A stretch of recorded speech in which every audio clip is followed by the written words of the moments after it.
अतीक अहमद कौन है, क्या है, उनके पृष्ठभूमि क्या है? ये कौन से कारगिल का युद्ध लड़ करके आ रहे हैं कि इतना इनको फिल्मेटिक तरीके से प्रस्तुत किया जा रहा है कि अतीक अहमद जी को कहीं गोली ना मार दिया जाए, कहीं गाड़ी ना पलट जाए, कि इतनी बड़ी फिक्र हो गई सारे लोगों को, पूरी मीडिया पीछे पड़ गई कि भाई क्या हो गया, अतीक अहमद जी को एनकाउंटर ना हो जाए, पूरा उनके कैमरा लेकर के उनके पीछे चल रहे हैं। कब तक जनता के साथ खेल करेंगे इस तरीके से लेकर? कब तक आप दुर्दांत अपराधियों को संरक्षण देंगे? अपराध के आधार पर सत्ता हासिल नहीं की जा सकती है, और ना ही अपराधियों को सत्ता में रहने का कोई हक है। 100 से अधिक मुकदमे कैसे दर्ज हो गए इस व्यक्ति के ऊपर, और इस पर कोई कार्रवाई क्यों नहीं हुई? तो इसका मतलब एक गुंडा, एक छिछोरा इतने दिनों से खरीद कर रखा था क्या पूरी व्यवस्था को? ये तो बल्कि बहुत बहुत भाग्य है उत्तर प्रदेश की भूमि का कि एक संत आया और उस संत ने स्पष्टता से विधानसभा में बोला कि मैं माफियाओं को मिट्टी में मिला दूंगा। नमस्कार, मैं मोहन सिंह रावत। हम बात करते हैं अतीक अहमद जो प्रकरण चल रहा है। अतीक अहमद जिस तरह से जो प्रभोग किया जा रहा है, अब पूरी मीडिया जो है इस तरह आज जो है पूरा सुबह से शाम तक जो है यही दिखाया जा रहा है कि अतीक अहमद को किस तरह से जो है नैनी जेल में प्रस्तुत करना है कल 28 तारीख को। तो इसमें तमाम बातें सामने आ रही हैं। लोग कह रहे हैं कि अतीक अहमद का भी उसी तरह से जो है एनकाउंटर हो जाएगा जिस तरह से विकास दुबे का हुआ, और ये भ्रम बनाया जा रहा है। और यहाँ तक कि वहाँ की जो सरकार है, जिन्होंने सरकार दिया है उत्तर प्रदेश में, वहाँ के प्रतिपक्ष नेता अखिलेश यादव भी कहते हैं कि हो सकता है कि योगी आदित्यनाथ ने कह दिया होगा कि किस तरह से जो है उनका एनकाउंटर करना है। लेकिन योगी आदित्यनाथ कहते हैं कि हम कानून के मार्ग दिशा निर्देश पे चलते हैं, ये कानून का राज है। और इस तरह से भ्रम फैलाया जा रहा है जिससे कि लोगों में इवन हमारे व्यूअर में भी जो है असमंजस की स्थिति है कि ये किस तरह से होगा। इसलिए हम जो है कानून विशेषज्ञों के पास जाते हैं। हम आज जुड़ रहे हैं पुरुषोत्तम तिवारी जी से। इनसे पूछते हैं कि वो किस तरह से जो है हमारे दर्शकों को और जनता को किस तरह से जो है इस भ्रम से जो है मुक्ति दिलाते हैं कि क्यों, और जबकि एक विधिक प्रक्रिया के अंतर्गत जो है किसी अक्यूज को लाया जा रहा है तो उसमें एनकाउंटर का सवाल ही नहीं हो सकता। कानून का राज है और योगी सरकार जो है कानून की दुहाई देती है, भारतीय जनता पार्टी कानून की दुहाई देती है। सर, आपका बहुत बहुत स्वागत है हमारी खबर इंडिया पे। हम आपके पास आए हैं क्योंकि आप कानून के जानकार हैं और हमारे दर्शकों को और देश को बताना है कि किस तरह से जो है पूरा अतीक अहमद की जो पूरी फैमिली कह रही है कि रास्ते में कहीं ना कहीं एनकाउंटर हो जाएगा। क्या विधिक प्रक्रिया के अंतर्गत न्यायालय की अवमानना के आधार पर कोई भी सरकार या कोई भी तंत्र इस तरह के कृत्य कर सकता है? पहले बात तो आपका बहुत बहुत धन्यवाद। देखिए, जब यहाँ पे एक चीज़ समझने वाली बात है कि एनकाउंटर कर दिया जाएगा, एनकाउंटर कर दिया जाएगा, इस देश में तानाशाही सरकार कहीं नहीं है। इस देश में कानून का राज है, और मुझे नहीं लगता है कि कानून का आप अवहेलना, कानून का उल्लंघन कोई भी करेगा। ये तो लोगों की अपनी मनगढ़ंत बातें हैं कि उनको जान से मार दिया जाएगा, ये कर दिया जाएगा, वो कर दिया जाएगा। तो मुझे लगता है कि ये लोगों की अपनी अपनी निजी विचार है, राजनीतिक विचार हैं, जिसके द्वारा किसी को लगता है कि किसी एक वर्ग विशेष का वो लोग सहानुभूति ले सकते हैं। लेकिन चलो, इससे अलग हट करके मेरा एक सीधा सा प्रश्न ऐसे है, अतीक अहमद कौन है, क्या है, उनके पृष्ठभूमि क्या है? उन्होंने राष्ट्र समाज के प्रति ऐसा कौन सा बलिदान कर दिया कि इतनी बड़ी फिक्र हो गई सारे लोगों को, पूरी मुझे लग रहा है कि पूरी पब्लिक, पूरी मीडिया पीछे पड़ गई कि भाई क्या हो गया, अतीक अहमद जी को एनकाउंटर ना हो जाए, पूरा उनके कैमरा लेकर के उनके पीछे चल रहे हैं। उनकी पृष्ठभूमि भी जान लेनी चाहिए कि उनकी पृष्ठभूमि क्या है। फिरोज तांगे वाले का बेटा 1979 में आज अतीक अहमद कैसे बन गया? ये गोली कांड लोग भूल गए कि प्रयागराज में किस तरीके से गोली मारी गई एक आई विटनेस को, किस तरीके से राजूपाल हत्या की गई। इनके खिलाफ में अपराधों की श्रेणी देखेंगे आप तो वो 100 के पार है, शतक मार चुके हैं ये। अब यहाँ पे आज की परिस्थिति में अगर कोई व्यक्ति राजनीतिक लाभ के उद्देश्य से किसी गलत व्यक्ति का समर्थन करता है और उनके पक्ष में बातें बोलता है तो मुझे लगता है कि ये तो शर्म का विषय है यहाँ पे। और मैं उत्तर प्रदेश सरकार का पहली बात तो निष्पक्षता से धन्यवाद दूंगा कि पहली बार ऐसा हो रहा है कि उत्तर प्रदेश में 1979 का पनपा हुआ अपराधी आज उसके ऊपर शिकंजा कसा जा रहा है। आज उसको समझ में आ रहा है कि कानून का डर क्या होता है। तो अपनी पत्नी को आगे करके कि भाई मुझे जान का डर है, ये डर है, वो डर है। भाई साहब, सबसे पहली बात तो ये है कि आप समझ लो कि उनके कृत्यों को आप क्यों नहीं देखते हो, क्या क्या हो गया। जेल से बैठ करके धमकाना, जेल में बैठ करके आप वो कृत्य याद कीजिए 2018 में जब मोहित जायसवाल को उठाया गया और देवरिया जेल लेकर गया, वहाँ पे 15-20 लोग पीटते हैं और पेपर पे साइन करवाया जाता है। ये आरोप भी अतीक अहमद पर ही लगते हैं। उमेश पाल हत्याकांड, राजू हत्याकांड, ये सारे आरोप उनके ऊपर ही लगते हैं। ये तो अभी वर्तमान के आरोप है जो उनके ऊपर पे लगते हैं। और सारे के सारे अपराध बड़े संगीन हैं। जो लोग मरते हैं वो लोग भी किसी परिवार के बेटे होते हैं, वो लोग भी किसी के भाई हो सकते हैं। तो मुझे लगता है कि हमें एक तरफा नहीं सोचना चाहिए, एक अपराधी को हीरो तरीके से प्रस्तुत नहीं करना चाहिए। अपराधी की स्थिति बताना बहुत ज़्यादा स्पष्ट है, वरना समाज को आप नहीं बदल पाएंगे, राष्ट्र को नहीं बदल पाएंगे। हर नौजवान को ये समझ में आना चाहिए कि ये अपराध का मार्ग अगर आप चुनते हो तो बेटा परिणाम क्या होगा, दुष्परिणाम क्या होगा।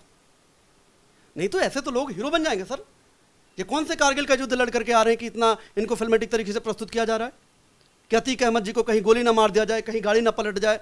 मैं कहता हूँ पहली बात तो कानून व्यवस्था है इस देश में, और कानून व्यवस्था में मुझे लगता है कि सभी का पूर्णतः विश्वास है, और जब वो कंप्लीट ऑब्जर्वेशन में है ऐसी कोई दुर्घटना होनी ही नहीं है। उन्हें डर था उत्तर प्रदेश में, तो उनके वकील साहब ने भी स्पष्ट बोला था कि भाई उन्हें डर है योगी राज में, लेकिन मोदी राज में उन्हें सुरक्षा है, इसलिए उन्हें सूरत भेजा जाए, उन्हें सूरत भेज दिया जाएगा। अब वहाँ से जब वो आ रहे हैं, न्यायिक प्रक्रिया का एक हिस्सा है, तो मुझे नहीं लगता कि इस प्रकार की कोई भी दुर्घटना हो सकती है उनके साथ में, अगर वो सही सलामत सहयोग करते हुए आते हैं तो। अब अगर वो प्रशासन के साथ कुछ ऐसा दुर्व्यवहार कर दें, वो प्रशासन के साथ पे उधर ही वो अटैक कर दे, क्योंकि उनकी ऐसी पृष्ठभूमि है, पुलिस वालों को पिटवाना, किसी को भी धमका देना, ये इनकी पूरी पृष्ठभूमि है। तो हो सकता है ऐसा कर दे तो पुलिस क्या अपने बचाव नहीं करेगी? उस दौरान में आप इसे क्या कहेंगे? आप कानून का सहयोग कीजिए, कानून बिल्कुल सही तरीके से रहेगा। सर, जिस तरह से देखा जाए कि क्योंकि कानून जो है सबका संरक्षण देता है जो भारत के नागरिक होते हैं, और आज उनका पूरा परिवार जो है छुप रहा है। जिस तरह से उनकी मिसिज हैं, उनकी बीबी जो है शाइस्ता हैं, उनका कोई पता नहीं है, भूमिगत हैं, बेटी को एक बेटा फरार है, तो आखिर में जो है वो न्यायालय की शरण में क्यों नहीं गए? अगर उनको क्या लगता है उनका, जिसको बोलते हैं चोर की दाढ़ी में तिनका, क्या इस तरह से उनको वो खिलवाड़ करते हैं, क्या करते आए हैं? देखिए, अहंकार था इनको। अतीक अहमद अहंकार में हमेशा से रहे, और अहंकार हो भी क्यों ना भाई। अतीक अहमद, आप जरा समझो, हम आज़ादी का 75वां वर्ष मना रहे हैं, अमृत महोत्सव मना रहे हैं, देश हमारा आज़ाद है। इस 75वें वर्ष के आज़ादी का एक रंग ये भी है कि एक व्यक्ति अतीक अहमद इस भारत के सबसे बड़े पंचायत का हिस्सा रह चुका है, संसद का, उत्तर प्रदेश के सबसे ऊंचे जगह विधानसभा का सदस्य रह चुका है। तो ये सच्चाई ये भी है कि ऐसे लोग यहाँ रह चुके हैं, और अगर उनकी पृष्ठभूमि देखते हैं तो जनाधार क्या है, तो लगता है कि भय के आधार पर इन्होंने सत्ता हासिल की थी। यहाँ पे इनकी पृष्ठभूमि जरा आप समझिए इस चीज़ों को लेकर के। वर्तमान की सरकारें या इससे पहले की सरकारें, मुझे लगता है कि ऐसे अपराधियों का पनपना और इस तरीके से फलीभूत होना तभी हो पाता है जब सरकारों का संरक्षण प्राप्त होता है, राजनीतिक संरक्षण प्राप्त हो जाता है। तो अब तक इन्हें न्यायालय के समक्ष आना चाहिए, नहीं आना चाहिए तो विषय अलग है। मेरा तो प्रश्न यहाँ पे है कि इतने लंबित मामलों में, पुराने चले आ रहे लंबित मामलों में, इनको तो बहुत पहले पकड़ के अंदर करना चाहिए था। ऐसे अपराधी को बहुत पहले कुचलना चाहिए था। अगर आप नहीं कुचलोगे तो ऐसे अपराधी अहंकार में स्वयं को तराउन मानेंगे ही मानेंगे। इन्हें प्रशासन का डर नहीं है, इन्हें शासन का डर नहीं है, ये अपने आप को समझते हैं कि राजा हैं, कुछ भी कर सकते हैं। ये तो बल्कि बहुत बहुत भाग्य है उत्तर प्रदेश की भूमिका कि एक संत आया और उस संत ने स्पष्टता से विधानसभा में बोला कि मैं माफियाओं को मिट्टी में मिला दूंगा। उसी का भय तो सता रहा है, और यहाँ तक कहा जाता है कि यहाँ पर जो है कानून का राज नहीं है। जो लोगों ने जो शासन दिया है, अखिलेश यादव की हम बात करते हैं, और विकास दुबे की तरह जो है ये अतीक अहमद को भी जो है एनकाउंटर किया जाएगा, गाड़ी पलट दी जाएगी, इस तरह का जो है भ्रम फैलाया जा रहा है। तो क्या कानून क्या कहता है? देखिए, सबसे पहले आपको बताता हूँ कि ये जो आपने कहा कि शासन दिया है जिन लोगों ने, अखिलेश यादव जी ने शासन दिया नहीं है योगी आदित्यनाथ को। योगी आदित्यनाथ को शासन देने वाले उत्तर प्रदेश की पूरी जनता है। उन्होंने अपना जनमत दिया है, अपना मत दिया है, इसलिए वो मुख्यमंत्री बने हैं। वो किसी के रहमो करम पर अखिलेश जी के सहयोग से उन्होंने सत्ता उन्हें बांटा नहीं है। पहला विषय तो ये क्लियर कर दूं। दूसरा विषय, ये शुरू से मैं स्पष्ट करते आ रहा हूँ, ऐसा कोई प्रावधान नहीं है जिसके द्वारा किसी व्यक्ति को अनावश्यक ही एनकाउंटर कर दिया जाए। एनकाउंटर की एक अपनी ग्राउंड रहती है कि कब किसका एनकाउंटर किया जाता है। पुलिस व्यवस्था के पास में ऐसे पूरे रूल्स एंड रेगुलेशंस होते हैं कि किन परिस्थितियों में आपको गोली चलानी होती है। पुलिस गोली चलाने के लिए नहीं होती है, पुलिस किसी का एनकाउंटर करने के लिए नहीं होती है, वो लॉ एंड ऑर्डर को मेंटेन करने के लिए होते हैं।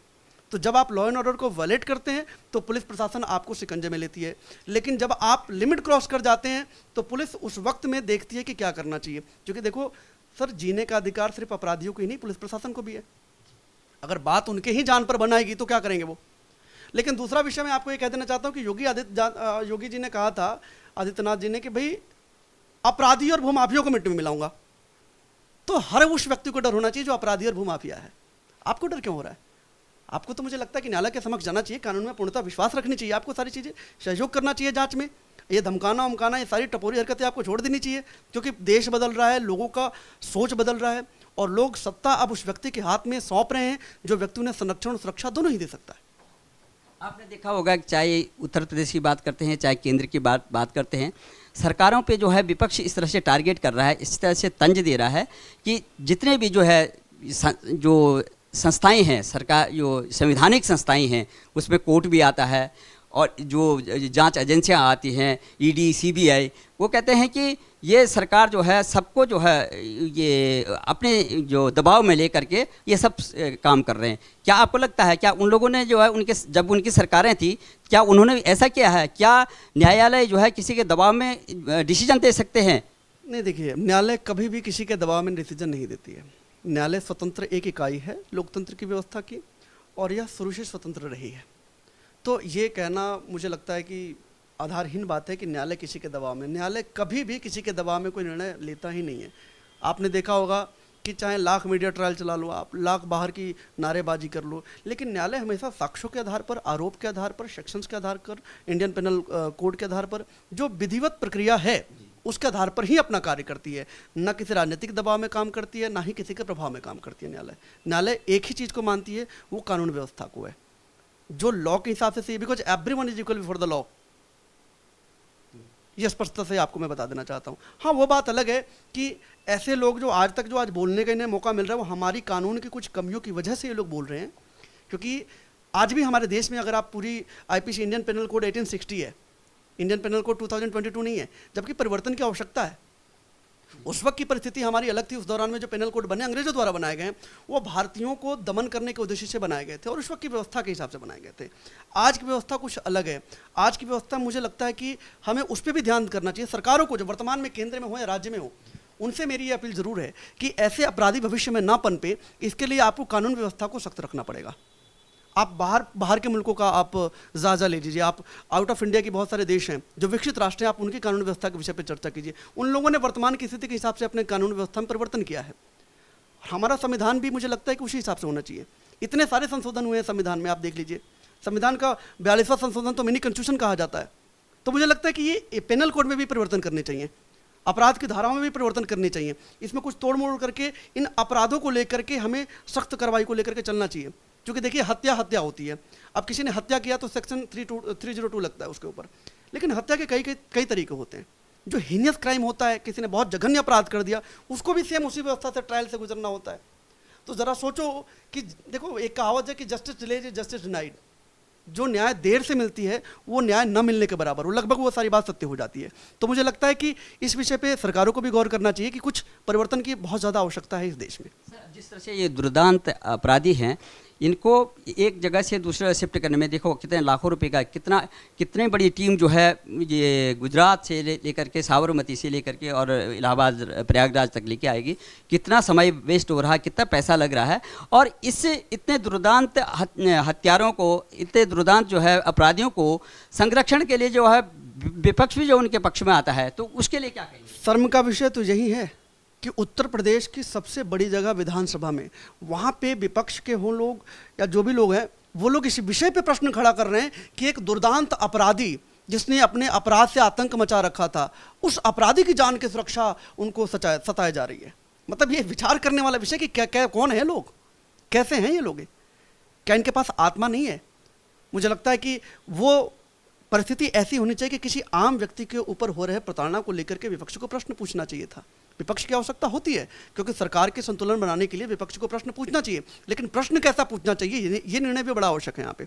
ये कैसा प्रश्न हुआ, अतीक अहमद है कौन? आप स्पष्टता से क्यों नहीं कह सकते कि अपराधी की औकात क्या होनी चाहिए, वो औकात दिखानी चाहिए? बल्कि आपको तो सदन में खड़े होकर के वर्तमान के मुख्यमंत्री का धन्यवाद करना चाहिए, जिन्होंने प्रशासन को कम से कम इतनी सुविधाएं दी, इतना छूट दिया कि वो अपराधियों के ऊपर नकेल कस सके। वो दिन आपको भी तो याद होगा सर कि एक दौर में जंगल राज की स्थिति जैसे बिहार में थी, वैसे उत्तर प्रदेश में भी थी। आपको भी तो सारी चीज़ें पता है। आज की स्थिति क्या है? आज की स्थिति ऐसी है कि लोग 12-1 बजे जाएं, कोई फर्क नहीं पड़ता है, कोई दिक्कत की बात नहीं, कुछ नहीं होने वाला है। और ये अतीक अहमद जैसे लोगों का इलाज होना तो बहुत ज़्यादा ज़रूरी था। सबसे बड़ी बात है कि आप इसके अपराध का और इसकी मानसिकता का आप जायजा लीजिए कि जिस उमेश पाल हत्याकांड की बात की जा रही है, जिस राजू पाल हत्याकांड की बात की जा रही है, आपको पता है इसने किसका हत्या करा था? वो राजू पाल कौन थे? वो थे जो बहुजन समाज के टिकट पर इसके खिलाफ चुनाव लड़ा गया था, प्रतिद्वंदी थे और जीत गए। वो जीत इसे बर्दाश्त नहीं हुई और इसने अपने बाहुबल का परिचय देने के लिए ठीक उसी अंदाज में उसी जगह पर उन्हें मारा, और उनके आई विटनेस को, साक्ष्य को, जो गवाह थे, उसको भी उसी जगह पे मारा गया। और दोनों ही व्यक्तियों के हत्या का आरोप एक व्यक्ति पर ही लगता है। मतलब मुझे लगता है कि पूरे तंत्र पे प्रश्न खड़ा हो जाता है। संरक्षण देने वाले लोगों को सोचना चाहिए कि भाई साहब, जनता अब जग चुकी है। आप कब तक जनता के साथ खेल करेंगे इस तरीके से लेकर? कब तक आप दुर्दांत अपराधियों को संरक्षण देंगे? अपराध के आधार पर सत्ता हासिल नहीं की जा सकती है, और ना ही अपराधियों को सत्ता में रहने का कोई हक है। 100 से अधिक मुकदमे कैसे दर्ज हो गए इस व्यक्ति के ऊपर, और इस पर कोई कार्रवाई क्यों नहीं हुई? तो इसने साक्ष्य मिटाने के लिए जो गवाह था उसको भी जो है इस तरह से मार दिया। तो अब इसमें अवमानना होती है न्यायालय की, तो क्या सजा होनी चाहिए? देखिए, न्यायालय की अवमानना की बात नहीं है यहाँ पे विषय यहाँ पे है कि सिर्फ उन्हीं को नहीं मारा है। उनके सुरक्षा में जो 2 गनर तैनात थे, उसमें से 1 गनर को भी मार दिया गया है। तो 2 लोगों की हत्या कर दी गई है इसने, और इसमें उनके ऊपर आरोप लगे हैं। देखिए क्या है, ये आरोप है मात्र भी है। तो न्यायालय में आरोप लगना अलग बात है, और प्रूव होना, उनका कन्विक्शन होना, वो अलग विषय है। तो ये आरोप तो लग गए हैं चीज़ों को लेकर के। अब न्यायालय साक्ष्यों के आधार पर इसको देखेगी, इसका तय करेगी कि इनके ऊपर वो आरोप सिद्ध होते हैं या नहीं होते हैं। अगर वो आरोप सिद्ध होते हैं तो फिर इनको 59वीं सेक्शन में ट्रायल उनका किया जाएगा, अगर नहीं होते हैं तो फिर उनको एक्विटल किया जाएगा इनका। तो इनको तो न्यायालय में सहयोग करना चाहिए। तो ऐसी व्यवस्था को किस तरह से देखेंगे आप? और जो कि लोग जो है अगर अपने अनुकूल अगर न्याय मिलता है तो वाह वाह कर लेते हैं, और नहीं मिलता है तो यही बोल दिया जाता है कि पूरी न्याय प्रणाली और पूरा संवैधानिक संस्थाएं सब खरीद ली गई है सरकारों द्वारा। देखो क्या है, मैं ये कहता हूँ, फिर तो इसका मतलब एक गुंडा, एक छिछोरा इतने दिनों से खरीद कर रखा था क्या पूरी व्यवस्था को? ये मान लो फिर मैं, अगर आज सत्ता में आने वाले सरकारों ने पूरी व्यवस्था को इन्होंने खरीद लिया, पूरी व्यवस्था पर इन्होंने अपना तानाशाही स्थापित कर ली, क्यों? क्योंकि एक बहुत पुण्यात्मा, एक बहुत योगी समाज सुधारक अतीक अहमद जी को पकड़ना था। हम ये मान लें क्या? अरे थोड़ा बोलने से पहले भी सोचना चाहिए लोगों को, क्या बोल रहे हो क्या नहीं बोल रहे हो आप। तो मुझे लगता है कि इस प्रकार की बातें राजनीति से ओतप्रोत है, जिनका कोई आधार नहीं है। अपनी राजनीतिक साधने के लिए आप जो मर्जी वो बोल लो, लेकिन भैया अब तो बाबा है यूपी में। प्रशासन अपना काम कर रही है, न्यायालय अपना काम कर रही है, आप करते रहो जो करना है आपको। राजनीतिक विरोध होता है राजनेताओं को, सत्ता पक्ष प्रतिपक्ष को होना जरूरी है, उसमें टीका टिप्पणी होती है, लेकिन कानून के साथ खिलवाड़ करना और जो राष्ट्र हित में ना हो, समाज हित में ना हो, इस तरह के बयानबाजी जो है प्रतिपक्ष को शोभा देता है। और कानून क्या कहता है? देखिए क्या है, मुझे ऐसा लगता है बयानबाजी देना तो देखो अभिव्यक्ति की स्वतंत्रता है। संविधान का अनुच्छेद 19 सब क्लॉज ए, आपको पता है, freedom of speech and expression, अभिव्यक्ति की स्वतंत्रता। एक व्यक्ति अपनी बातों को कैसे भी रख सकता है, वो तो अधिकार है, मौलिक अधिकार का पालन करो, बात बिल्कुल ठीक है। लेकिन आपको ये समझना चाहिए कि आप कौन सी बात कर रहे हो। मुझे लगता है कि राजनीति को पूरा खुला नहीं छोड़ना चाहिए। मुझे लगता है कि राजनीति में भी ना कुछ कानूनी पैमाने होने चाहिए कि किन लोगों को चुनाव लड़ने का अधिकार है, किन लोगों को नहीं है, तभी व्यवस्था ठीक होगी। यहाँ पे कोई भी व्यक्ति नहीं चुनाव लड़ सकता है। जब तक कि आप ये सोचो, राजा का बेटा ही राजा क्यों बन रहा है? एक राजनीतिक परिवार से आने वाला व्यक्ति ही चुनाव लड़ता है, ये तय है कि वही व्यक्ति मुख्यमंत्री बनेगा। मतलब क्या व्यवस्था बनाई जा रही है प्रदेश की, मेरे समझ में नहीं आ रहा है। और जब जब कोई ऐसा व्यक्ति जो बाहर का आ जाता है, इनको बर्दाश्त नहीं होता है। आज आप प्रदेश की व्यवस्था को देख लीजिए और इससे पहले की प्रदेश की व्यवस्था को देख लीजिए आप। तो मुझे लगता है कि राजनीति में रहने वाले लोगों को ये तय करना होगा कि विपक्ष के नाम पे आप कुछ भी बकते हैं, विपक्ष के नाम पे आप कुछ भी कहते हैं, जिससे कि आप जनमानस की विचारधारा को परिवर्तन करने का आप प्रयास करते हैं। तो मुझे लगता है कि लोग अब समझने लगे हैं कि आपकी बातों का मायने क्या है। और प्रतिनिधिमंडल की जैसी रूपरेखा अभी बदली है, वैसे लगातार मेंटेन रहेगी उस तरीके की चीज़ों को लेकर, क्योंकि अब लोग पढ़ रहे हैं, युवा वर्ग है, उनका समझ में आ रहा है कि उन्हें सुरक्षा चाहिए। हम आप काम कर रहे होते हैं, हम अपने रोजगार में व्यस्त हैं, और हमसे हफ्ता वसूली की जाती है। एक अपराधी जब मर्जी तब उठा कर लाता है और हमसे प्रॉपर्टी हमारा नाम करा लेता है। याद कीजिए वो दौर 2018 का, जेल में रहते हुए इन्होंने किस तरीके से मोहित जायसवाल का इन्होंने किडनैप करवाया गया था। ये आरोप भी कैसे इनके ऊपर लगे, और इन सभी आरोपों में ये अभी तक बचे हैं, अभी तक इनका ट्रायल चल रहा है। मुझे तो इस बात पे भी विडंबना है। मैं तो भारतीय आईपीसी पे प्रश्न खड़ा करता हूँ कि मुझे लगता है कि आईपीसी का परिवर्तन होना चाहिए। हमारी दंड की जो व्यवस्था है, भारतीय दंड संहिता, इसको थोड़ा और सख्त होना चाहिए ताकि ऐसे अपराधियों के ऊपर नकेल कसा जा सके। जी, तो आपका कहना है कि विकास दुबे की तरह जो है गाड़ी नहीं पलटेगी और सुरक्षित जो है अपराधी ये कानून के शिकंजे में होगा। यह अपराधी न्यायिक प्रक्रिया के हिस्सा के तहत न्यायालय में सहयोग के लिए जा रहे हैं और ऐसा कोई भी कृत्य मुझे नहीं लगता कि सरकार करेगी या प्रशासन करेगी जो कानून के बाहर हो, जो जिसकी इजाज़त कानून नहीं देता है। Everything is happening according to the law. तो ये सारी बड़बोलापन, ये सारी बातें निराधार है, इसका कोई आधार नहीं है। ये सिर्फ और सिर्फ सरकार को एक कहते हैं ना कि राजनीतिक माइलेज लेने के, पॉलिटिकल माइलेज लेने के लिए किसी पे भी कोई डाल दो, ये वाली बात है यहाँ पे।